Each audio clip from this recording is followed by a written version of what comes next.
Hi, good morning. Well, we followed this incident from the very beginning this morning, but let's take a look at what happened here. Now, this is Napa Auto and Truck Parts here in Willimantic. The suspect driving a big white box truck backing into this door right here. You can see the glass completely shattered. That's how he got into the store. And right up here, actually damaging part of the sign. So how did he do that? Well, he drove right here, backed up this curb right here, hitting this door, knocking this down.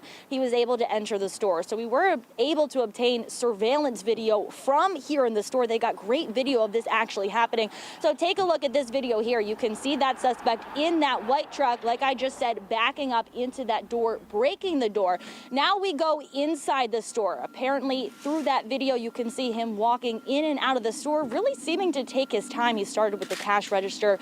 The owners here at the store tell me there was nothing there. So then he started picking up generators, wiper blades, and oil. But within 7 minutes, the Willimantic Police Department got here. Now take a look at this video. You can see one of the first officers here on scene makes an attempt to try to stop that suspect. He's getting into the driver's side of that big truck. She opens the door, tries to get him out. Ultimately, unsuccessfully, he drives away with the trunk of that car still open. Now, some of the things that he stole from this store flying out into the parking lot as he leaves this parking lot. We spoke to the co-owners of this store, Jeff and Aaron LeBlanc. They are father and son. They say they're thankful for the Willimantic Police Department this morning because they said ultimately thousands of dollars of merchandise was stolen from their store, but they believe if the police hadn't gotten here so quickly and tried to stop the suspect, it could have been much worse.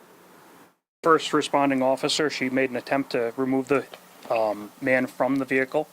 Unsuccessful, but she tried. She opened the door, tried to get the thief out of the vehicle. I mean, that's above and beyond. If we didn't have a short response time like we had, they probably wouldn't have gotten this guy in Glastonbury like they did. And what he just mentioned, police did end up catching that suspect on Route 2 near Riverside Drive. That's where I happened to be at 5:30 this morning, stuck in a big pile of traffic. When I was there waiting in the traffic, that white box truck with its trunk open, a bunch of boxes inside, was driving on the shoulder of the road. There was about 4 or 5 state police cruisers chasing after that car.